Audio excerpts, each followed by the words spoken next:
Good afternoon. This is my recording for my literature review class over the part two of the assignment. So, in part one, I came up with my folders for the ref works, and based on my research of a different literature review, I chose decolonization of education, decolonization STEM, and disrupting the narrative. So first I used Roadrunner to search for the terms found in folders 1 through 3. The types of resources that I found were ebooks and conferences, journal articles, periodicals, some news articles, and some videos, but those were only in folder 3. I found that a lot of the information was scholarly and it had been peer reviewed. There were only a few of those periodicals or news articles. It was very intuitive to be able to narrow down my topic in terms of finding articles by year, or if they had a full text, or if they were peer reviewed, what kind of source type they were, if they were an ebook or a journal or a periodical.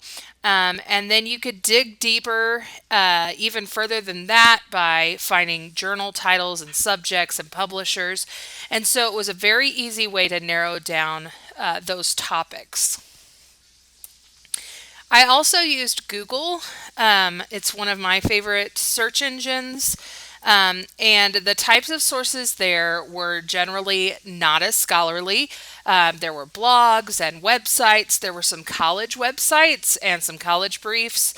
And I found it interesting that PBS.org had one over folder 1. There were lots of videos, some gray literature, where it was not quite scholarly, but not quite all the way into the realm of entertainment either. I did find some peer reviewed for folder 2, and I did find some podcasts for folder 3, which I thought was interesting.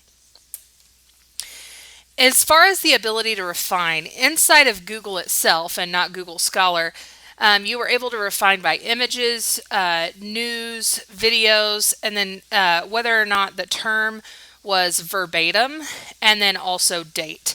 So there were some crossovers between them, but it is obvious that it's more advantageous to use the Roadrunner for this type of literature review, and just supplement it a little bit with Google, like if you find an interesting video or article or a piece of gray literature from there.